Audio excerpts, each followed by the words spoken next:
Oppitunti 1. Luonnon auttajat. Hei Anna, näin sinun ja veljesi keräävän lehtiä eilen. Hei John, kyllä. Olimme auttamassa puutarhassa. On hauskaa työskennellä yhdessä. Se kuulostaa hienolta. Mitä teet lehdille, kun olet kerännyt ne? Yleensä teemme ison kasan ja sitten hyppäämme siihen. Se on kuin miniseikkailu. Se kuulostaa jännittävältä. Onko sinulla muita hauskoja aktiviteetteja puutarhassa?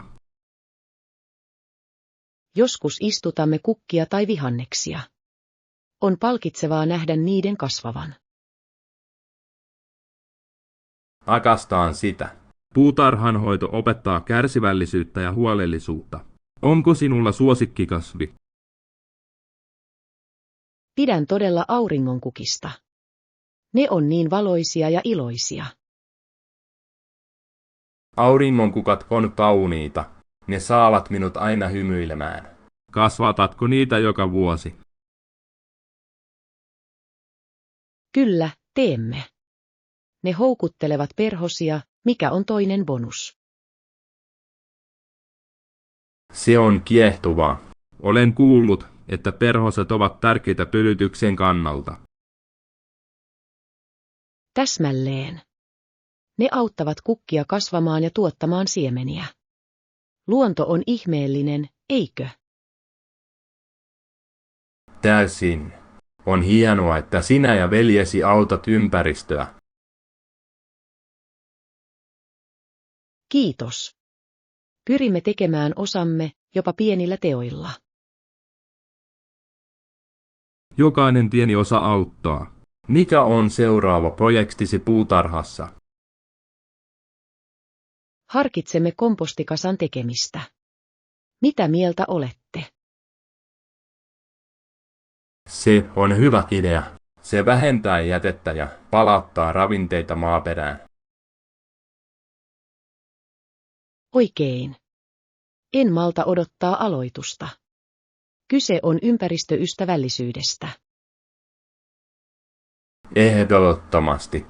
On tyydyttävää tehdä positiivinen vaikutus. Oppitunti 2. Kirkkaita ideoita.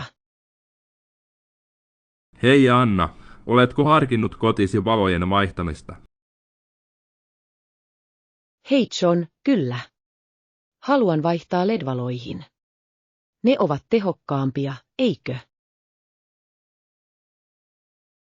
Tähdäsmällinen. LED-valot kuluttavat vähemmän energiaa ja kestävät paljon pidempään. Se on täydellinen. Lisäksi niitä on eri väreissä. Rakastan värikkäitä valoja.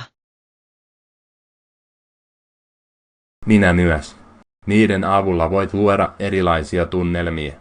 Onko mielessä jotain tiettyjä värejä?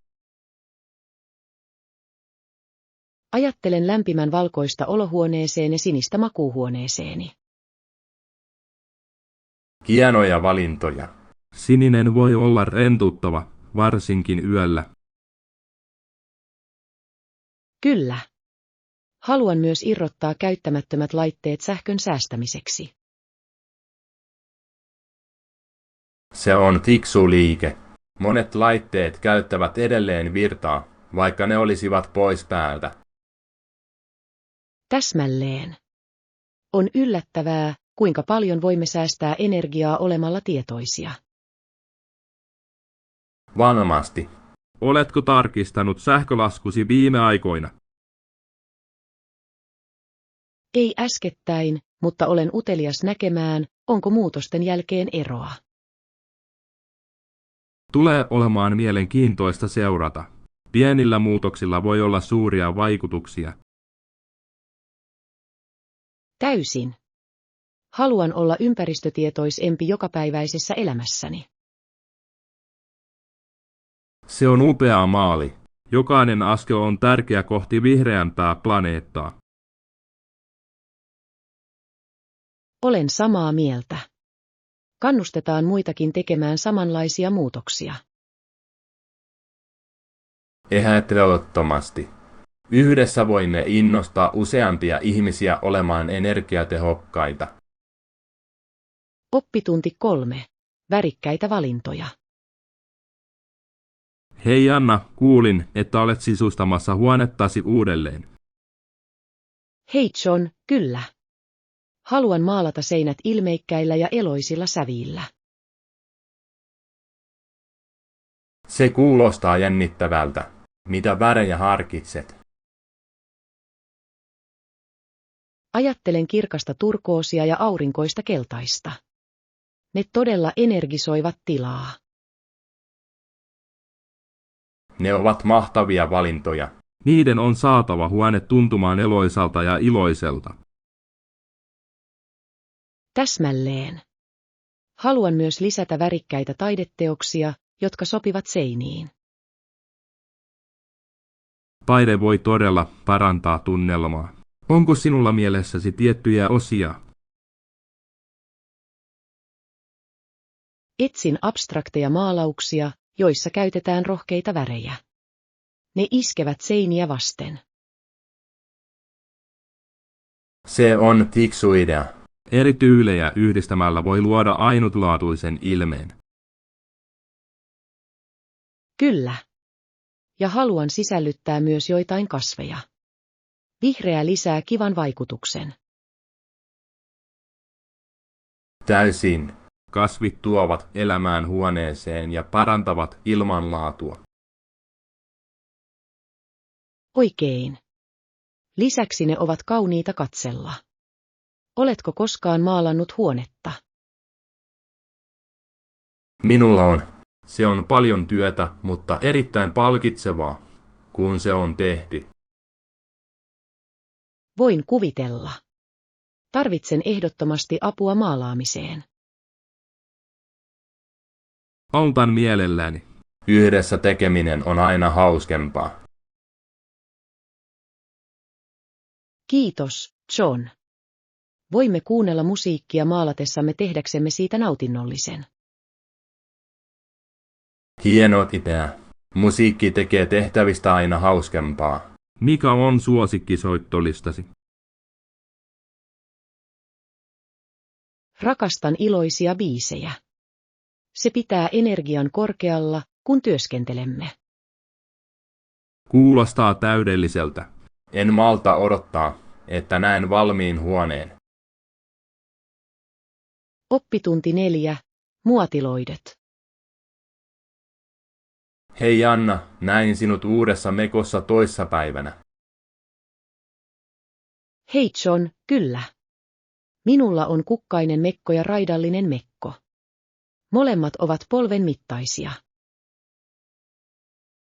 Hienoja valintoja. Kukkakuviot ovat niin tuoreita ja eloisia. Mistä pidät niissä eniten?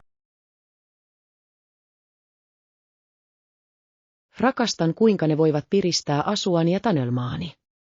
Ne sopivat täydellisesti kevääseen. Täysin. Entä raidallinen mekko? Raidat lisäävät hauskan käänteen. Se on rennompi, mutta silti tyylikäs retkeilyyn. Kuulostaa monipuoliselta. Onko sinulla suosikki tapa muotoilla ne?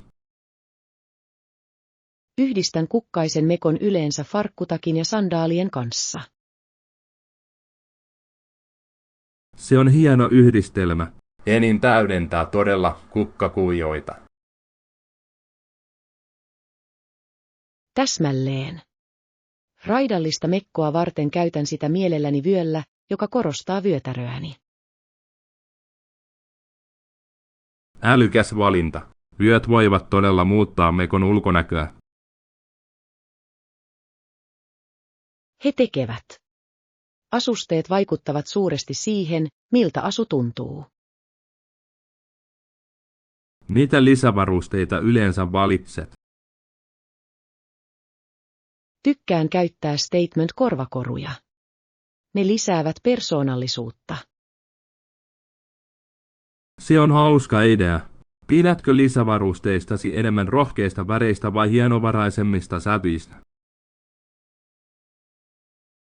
Nautin rohkeista väreistä. Ne erottuvat todella asuistani. Näin sen. Kyse on tyylisi ilmaisemisesta. Mitä seuraavaksi ostoslistallasi on? Ajattelin hankkia kesäksi söpöt sandaalit. Se kuulostaa täydelliseltä. Jalkineet voivat todella yhdistää asun yhteen. Oppitunti 5. Uranäkökohdat. Hei Anna, olen ajatellut paljon uraani viime aikoina. Hei John, todella. Mitä sinulla on mielessäsi? Harkitsen muutamia vaihtoehtoja, mutta en ole varma, kumpaa tietä valitsen. Se on ymmärrettävää. Mitä aloja tutkit? Olen kiinnostunut markkinoinnista ja graatisesta suunnittelusta. Ne näyttävät luovilta ja dynaamilta. Molemmat jännittäviä. Oletko miettinyt, kummasta pidät enemmän? Pidän graatisen suunnittelun ideasta, mutta markkinointi kiinnostaa minua myös sen strategisen puolen vuoksi. Se on vaikea valinta. Ehkä voit yhdistää molemmat. Se on hieno idea. Suunnitteluun liittyvä rooli markkinoinnissa voisi olla täydellinen. Täsmälleen. Oletko tutkinut tiettyjä ohjelmia tai kursseja? Löysin joitain verkkokursseja, jotka kattavat molemmat alueet. Voisin aloittaa niistä. Kuulostaa fiksulta liikkeeltä. Verkko-oppiminen antaa sinulle joustavuutta. Kyllä, pidän siitä, että voin oppia omaan tahtiani. Entä sinä? Onko ajatuksia urasta? Harkitsen siirtymistä ympäristötieteisiin. Haluan auttaa kestävyydessä. Se on jalo tavoite. Tälle alalle on kasvava kysyntä. Tiedän. Tunnen intohimoa positiivisen vaikutuksen tekemiseen planeettaan. Se on inspiroivaa. Oletko tutkinut yliopistoja tai ohjelmia? Kyllä, olen löytänyt muutaman, jotka keskittyvät uusiutuvaan energiaan ja säästöön. Ne kuulostaa täydelliseltä sinulle. On hienoa nähdä sinun tavoittelevan sitä, mitä rakastaa. Kiitos, John. Toivottavasti löydämme molemmat polkumme. Olen varma, että teemme. Kyse on etujen tutkimisesta ja ensimmäisen askeleen ottamisesta. Oppitunti 6. Pysäköintiongelmat. Hei Anna, oletko koskaan yrittänyt löytää parkkipaikkaa kaupungista? Hei John, ehdottomasti. Se voi joskus olla todellinen painajainen. Tiedän. Päädyn usein kiertämään iät. Mitä teet yleensä? Yritän käyttää joukkoliikennettä aina kun mahdollista. Se on niin paljon helpompaa. Se on fiksu valinta. Onko sinulla suosikki kulkuväline? Rakastan metroa. Se on nopea ja välttää liikennettä. Entä sinä? Pidän enemmän pyöräilystä. Se on terveellistä ja voin pysäköidä missä tahansa. Se kuulostaa hauskalta. Mutta eikö se ole vaarallista liikenteessä? Vähän, mutta olen varovainen. Lisäksi se on loistava tapa tutustua kaupunkiin. Totta. Joskus sen sijaan kävelen, varsinkin kauniilla säällä. Kävely on ihanaa. Huomaat paljon enemmän ympärillesi. Täsmälleen. Lisäksi se on ilmainen. Oletko koskaan kokeillut yhteisautoa? Olen, mutta mielestäni pysäköinti on silti hankalaa. Joo, näyttää siltä, että pysäköinnissä on aina haasteita. Joskus ajattelen, että minun pitäisi vain työskennellä kotoa välttääkseni sen. Se on hyvä idea. Etätyössä on etunsa, eikö niin? Se todella tekee. Ei pysäköintiongelmia ja enemmän aikaa itselleni. Oikein. Mutta kaipaan toimistossa käymisen sosiaalista puolia. Sama täällä. Tasapaino on mielestäni avainasemassa. Mitä mieltä olette? Täysin. Hieman molempia maailmoja voisi olla ihanteellisia. En voisi olla enempää samaa mieltä. Jatketaan ratkaisujen keksimistä. Oppitunti 7. Historialliset kaiut. Huomenta, Anna. Oletko lukenut Victorian pojanpoikista ja heidän vaikutuksistaan? Hei John. Kyllä, on kiehtovaa, kuinka he tukahduttivat ihmisiä tuona aikana. Täsmälleen. Se johti merkittäviin levottomuuksiin, eikö niin? Ehdottomasti. Venäjän vallankumous oli käännekohta. Se oli. Niin paljon muutoksia tapahtui niin lyhyessä ajassa. Niin, ja sitten tuli sotien välinen aika, joka oli melko myrskyisä. Se todella oli. Maailma muuttui tuolloin dramaattisesti. Minusta on mielenkiintoista, miten historia toistaa itseään jollain tavalla. Kyllä, opitut opetukset näyttävät kaikuvan ajan myötä. Luuletko, että teemme samoja virheitä tänään? Joskus se tuntuu siltä, varsinkin sosiaalisten asioiden kohdalla. Samaa mieltä. Tietoisuus on ratkaisevan tärkeää historian toistamisen välttämiseksi. Koulutuksella on tässä valtava rooli, eikö niin? Täysin. Mitä enemmän tiedämme, sitä parempia valintoja voimme tehdä. Kyse on menneisyyden ymmärtämisestä, jotta voimme navigoida tulevaisuuteen. Täsmälleen. Joten, miten voimme mielestäsi edistää tätä tietoisuutta? Tällaiset kiinnostavat keskustelut ovat hyvä alku. Oppitunti 8. Puistot ja huiput. Hei Anna, oletko koskaan käynyt Yöhon tai Kuotenan kansallispuistoissa? Hei John. En ole, mutta olen kuullut, että ne ovat kauniita. Mitä mieltä olette? He todella ovat. Erityisesti Mount Robson. Se on upeaa. Olen nähnyt kuvia. Näkymät näyttävät uskomattomilta. Mitä teit siellä? Kävelin joitain polkuja ja näin vesiputouksia. Maisemat olivat henkeä salpaavat. Se kuulostaa hämmästyttävältä. Olivatko reitit vaikeita? Jotkut olivat haastavia, mutta toiset olivat helppoja ja perheystävällisiä. Rakastan sitä. On hienoa, että tarjolla on vaihtoehtoja kaikille taitotasoille. Täysin. Luonnon tulee olla kaikkien ulottuvilla.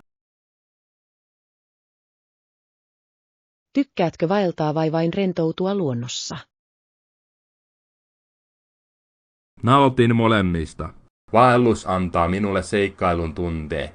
Rentoutuminen auttaa minua latautumaan. Se on täydellinen tasapaino. Mikä vuodenaika on mielestäsi paras vierailla? Loppukesä on upeaa. Sää on yleensä leuto ja näkymät ovat selkeä. Kuulostaa idealta. Haluaisin kokea sen. Onko vinkkejä ensikertalaisille? Ota mukaan runsaasti vettä ja välipaloja. Ja älä unohda kameraasi. Hieno neuvo. Näiden hetkien vangitseminen on niin tärkeää. Varmasti. Luonnolla on tapa inspiroida meitä, eikö niin? Se todella tekee. Tunnen oloni aina virkeäksi ulkona vietettyäni. Sama täällä. Suunnitellaan joku päivä yhdessä matkaa.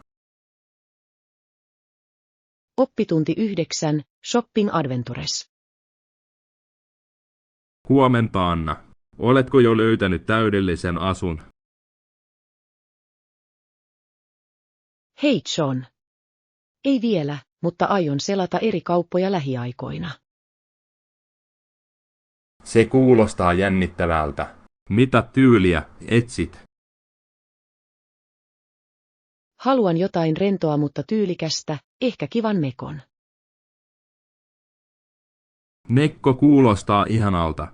Onko sinulla jokin tietty väri mielessä? Ajattelen jotain kirkasta, kuten keltaista tai sinistä. Hienoja valintoja. Kirkkaat värit voivat todella piristää päivääsi. Täsmälleen. Lisäksi ne sopivat täydellisesti tulevalle kaudelle. Oletko katsonut verkkokaupoista? Joskus he tekevät ainutlaatuisia löytöjä. Minulla on. Mutta kokeilen mieluummin asioita ennen ostamista. Se on fiksua. Sopivuus voi olla niin hankalaa verkkokaupoissa. Kyllä. Ja rakastan myymälässä ostosten tekemistä. Minä myös. On hauskaa tutkia ja löytää uusia tyylejä. Onko sinulla suosikkikauppoja, joita suosittelet? Pidän paikallisista putikeista. Heillä on usein ainutlaatuisia esineitä. Se on hyvä idea. Paikallisten yritysten tukeminen on tärkeää. Täysin. Lisäksi saatat löytää jotain todella erikoista. En malta odottaa, että pääsen aloittamaan ostoseikkailuni. Entä sinä? Voisin liittyä joukkoonne. Kuulostaa hauskalta päivältä. Oppitunti 10. Pakomatkamme suunnittelu. Hei Anna, olen miettinyt matkamme. Se kuulostaa mielenkiintoiselta. Hei John. Kyllä, se todella tekee. Missä voimme yöpyä vierailumme aikana? On hienoja vaihtoehtoja. Voisimme kokeilla kodikasta mökkiä tai mukavaa hotellia. Mökki kuulostaa hauskalta. Olisi kiva olla lähellä luontoa. Täsmälleen. Lisäksi voisimme tehdä nuotion iltaisin. Se olisi täydellinen. Tiedätkö hyviä vuokrapaikkoja? Kyllä, järven lähellä on kauniita mökkejä. Vau, kuulostaa hämmästyttävältä. Kuinka kaukana ne ovat tärkeimmistä nähtävyyksistä? Ei ollenkaan kaukana, vain lyhyen ajomatkan päässä vaellusveiteistä ja puistoista. Hienoa. Rakastan uusien polkujen tutkimista. Onko opastettuja kierroksia tarjolla? Kyllä, joissakin mökeissä on opastettuja kierroksia, jotka voivat olla hauskoja ja informatiivisia. Se olisi hyvä tapa oppia alueesta. Entä ruokavaihtoehdot? Voisimme valmistaa ateriamme mökissä tai käydä paikallisissa ravintoloissa. Haluaisin kokeilla paikallista ruokaa. Onko suosituksia? Lähistöllä on ihana ruokapaikka, jossa tarjoillaan perinteisiä ruokia. Se kuulostaa herkulliselta. Tehdään myös lista vierailukohteista. Ehdottomasti. Meidän pitäisi sisällyttää joitain luonnonkauniita paikkoja valokuvia varten. Oppitunti 11. Historialliset seikkailut. Huomenta, Anna. Oletko kuullut hajotetuista sotilaista vuodelta 1865? Hei John. Kyllä, luin jotain entisistä mustista orjista ja nuorista miehistä, jotka etsivät seikkailua. Täsmällinen. Sisällissodan jälkeen monet etsivät uusia mahdollisuuksia. Se on kiehtovaa. Millaisia seikkailuja he etsivät? He muuttivat usein länteen tutkien uusia maita ja aloittaen alusta. Voin kuvitella, kuinka jännittävää sen on täytynyt olla. Ovatko he osa tiettyjä ryhmiä? Jotkut muodostivat yhteisöjä ja toiset liittyivät armeijan uusiin rooleihin. Se on mielenkiintoista. Sen on täytynyt olla haastavaa aikaa heille. Ehdottomasti. He kohtasivat monia esteitä, mutta heidän sietokykynsä oli huomattavaa. Mikä mielestäsi motivoi heitä jatkamaan eteenpäin? Toivo vapaudesta ja paremmasta elämästä ajoi monia heistä. Se on voimakasta. Heidän tarinoidensa on oltava inspiroivia oppia. Varmasti. Meidän pitäisi tutkia enemmän heidän panoksensa historiaan. Kyllä.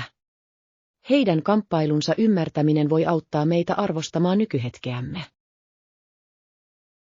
Täysin. Etsitään dokumentteja tai kirjoja tästä aiheesta. Oppitunti 12. Vahvuus perheessä. Hei Anna, mietin, kuinka perheeni on aina ollut vahvuuteni. Hei John. Se on todella koskettavaa. Miten he tukivat sinua?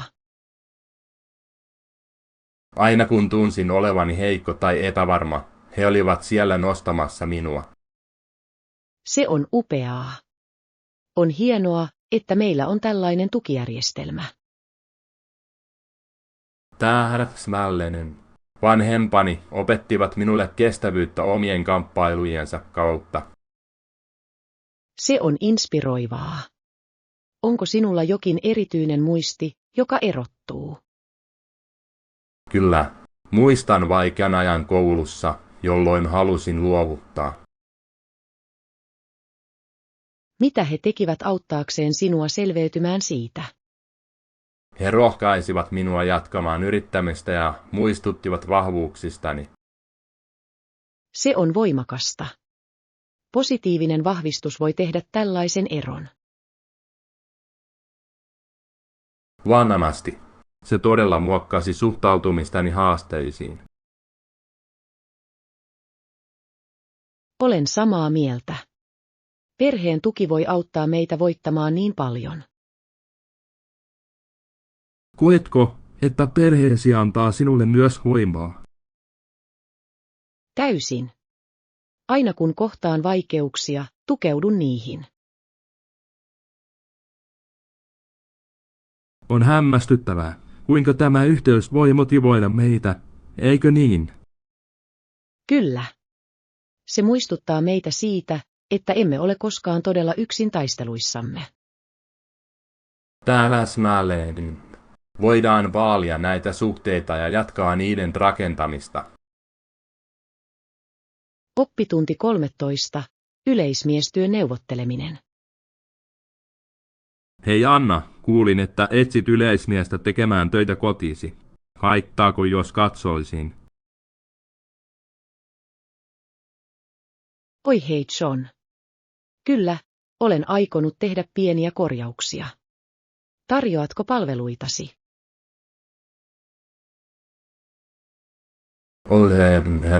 Minulla on kokemusta kodin perushuollosta ja korjauksesta.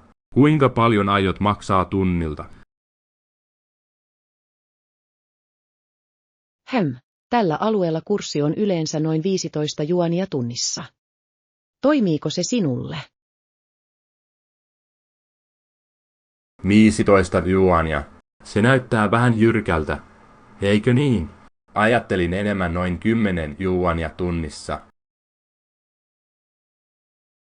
10 juania. Todella.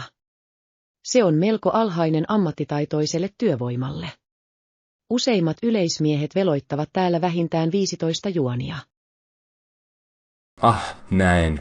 No, neuvottelen mielelläni. Entä jos tapaisimme keskellä 12 juania tunnissa? Minusta se on kohtuullinen hinta. Okei, 12 juania tunnissa kuulostaa kohtuulliselta. Milloin voit aloittaa? Minulla on muutama tehtävä, jotka vaativat huomiotasi. Täydellistä. 12 juania tunnissa se on silloin. Voinko mennä huomenna iltapäivällä, jos se toimii sinulle? Ihanaa, huominen iltapäivä on mahtava. Arvostan todella, että käytät aikaa tulla käymään ja ojentaa kätesi. Ehdottomasti, olen iloinen voidessani auttaa. Kerro minulle, mitä on tehtävä, niin teen sen heti. Kuulostaa hyvältä. Teen listan ja valmistan sen sinulle huomenna. Tästä on suuri apu, John. Loistavaa. Odotan innolla. Kerro minulle yksityiskohdat, niin hoidan tehtävät tehokkaasti. Mahtavaa, sitten on sovittu. Olen varma, että teet hienoa työtä. Nähdään huomenna iltapäivällä. Kuulostaa hyvältä, Anna. Olen siellä valmiina töihin. Odotan innolla, että pääsen auttamaan paikkaasi. Fantastinen, arvostan sitä. Tämä tekee elämästäni paljon helpompaa. Kiitos vielä kerran, John. Olen iloinen, Anna. Olen iloinen, että voimme selvittää yksityiskohdat. Nähdään huomenna. Oppitunti 14. Laajentuminen länteen. Hei Anna, tiesitkö, että Yhdysvallat laajeni länteen 1800-luvulla? Todella. En tajunnut sitä. Mitä tuona ajanjaksona tapahtui? No, amerikkalaiset halusivat muuttaa länteen maihin, jotka olivat alun perin useiden Amerikan intiaaniheimojen hallussa. Minä näen. Joten Yhdysvaltain hallitus yritti hankkia lisää aluetta, vaikka se merkitsisikin tunkeutumista alkuperäisamerikkalaisten maihin. Kyllä, se on aivan oikein. Siellä oli vahva tunne manifestin uskomuksesta, että maan kohtalo oli laajentua rannikolta rannikolle. Se kuulostaa siltä, että se olisi voinut johtaa konflikteihin näillä läntisillä alueilla jo asuvien alkuperäiskansojen kanssa. Hallitus käytti usein taktiikkaa, kuten sopimuksia ja pakkosiirtoja yrittääkseen avata tietä länteen suuntautuvalle siirtokunnalle. Se on todella surullista kuulla. Amerikan alkuperäiskansojen on täytynyt tuntea, että heidän maansa ja elämäntapansa vietiin heiltä. Valitettavasti juuri niin kävi. Heimot, kuten Cherokee, Choctaw ja Creek, poistettiin väkisin heidän esi-isiensä kotimaista. The Trail of Tarshish on yksi sydäntä särkevimmistä tapahtumista Amerikan historiassa. Kaikki länteen laajentumisen nimissä. Kyllä, se on synkkä luku, jonka kanssa kamppailemme edelleen. Laajentumisesta tuli valtavia kustannuksia alkuperäiskansoille. Se on järkyttävä muistutus siitä, kuinka vallan ja alueen tavoittelu voi johtaa ihmisoikeuksien loukkaamiseen. Vaikea, mutta tärkeä osa menneisyyttämme. Täysin. Meidän on tunnustettava, että historia, niin epämiellyttävä kuin se onkin, oppiaksemme siitä ja toimijaksemme paremmin eteenpäin. Hyvin sanottu, John. Tietojemme laajentaminen näistä monimutkaisista historiallisista tapahtumista on ensimmäinen askel kohti parempaa ymmärrystä ja oikeudenmukaisuutta. En voisi olla enempää samaa mieltä, Anna. Tällaisten harkittujen keskustelujen käyminen on ratkaisevan tärkeää länteen laajentumisen todellisuuden valottamiseksi. Oppitunti 15. Makuretkikunta. Hei Anna, minulla on idea johonkin seikkailullisempaa kuin tavalliset välipalamme. Oletko huomannut, että hunajalla on nykyään kaikenlaisia ainutlaatuisia makuja? Ai, todella. En ollut tajunnut sitä. Millaisista mauista puhut? No, juuri toissapäivänä huomasin laventelin hunajamaun. Eikö olekin kiehtovaa? Laventeli hunajaa. Se kuulostaa aika mielenkiintoiselta. Rakastan laventelin kukkaisia vivahteita, joten voin kuvitella, että se yhdistyisi todella hienosti hunajan makeuden kanssa. Tähän sun allerin. Eikä se ole ainoa ainutlaatuinen maku siellä. On olemassa kaikenlaisia käsityöläisiä hunajaa, joihin on lisätty rosmariinia, sitrushedelmiä ja jopa kiliä. Vau, kuka olisi uskonut, että hunaja voi olla niin seikkailunhaluinen? Yleensä pysyn vain klassisessa, tavallisessa lajikkeessa, mutta nyt olet saanut minut uteliaaksi kokeilemaan jotain uutta. Tiedän, eikö? Se on kuin kokonainen makuretkikunta, joka odottaa tutkimista. Eikö mielestäsi olisi hauskaa maistella yhdessä pientä hunajaa? Ehdottomasti. Olen aina valmis kokeilemaan uusia ja ainutlaatuisia ruokakokemuksia. Mistä löydämme kaikki nämä gourmet-hunajalajikkeet? Löysin kadun varrella pienen erikoisruokakaupan, jossa näyttää olevan suuri valikoima. Heillä on purkkeja kaikista paikallisista mehiläistarhoista. Täydellistä, mennään sinne heti. Kuvittelen jo kaikkia herkullisia tapoja, joilla voimme käyttää näitä maustettuja hunajaa. Oho, hyvä pointti. Voisimme lorauttaa niitä jogurtin päälle, käyttää leivonnassa, jopa sekoittaa teehen tai limonadiin. Mahdollisuudet ovat loputtomat. Tästä tulee jännittävä kulinaarinen seikkailu. Olen valmis, kun olet, John. Ihana, lähdetään makumatkallemme. Minulla on tunne, että löydämme todellisia hunajahelmiä. Oppitunti 16. Urheilukeskustelu. Hei Anna, oletko nähnyt keskustan uuden urheilukaupan? Hei John, kyllä, huomasin sen. He myyvät kaikenlaisia kenkiä ja treenivaatteita. Täsmälleen. Kuulin, että heillä on erityiset kengät juoksemiseen. Juokseko usein? Kyllä minä. Rakastan juoksemista aamuisin. Se tuntuu virkistävältä. Se on hienoa. Olen ajatellut hankkia uudet juoksukengät. Onko suosituksia? Tarkista ehdottomasti kauppa. Heillä on brändejä, jotka keskittyvät mukavuuteen ja tukeen. Haluan myös kevyet kengät. Oletko kokeillut tiettyjä merkkejä? Kyllä, pidän Nikestä ja Adidasista. Heidän kenkänsä on suunniteltu suorituskykyä varten.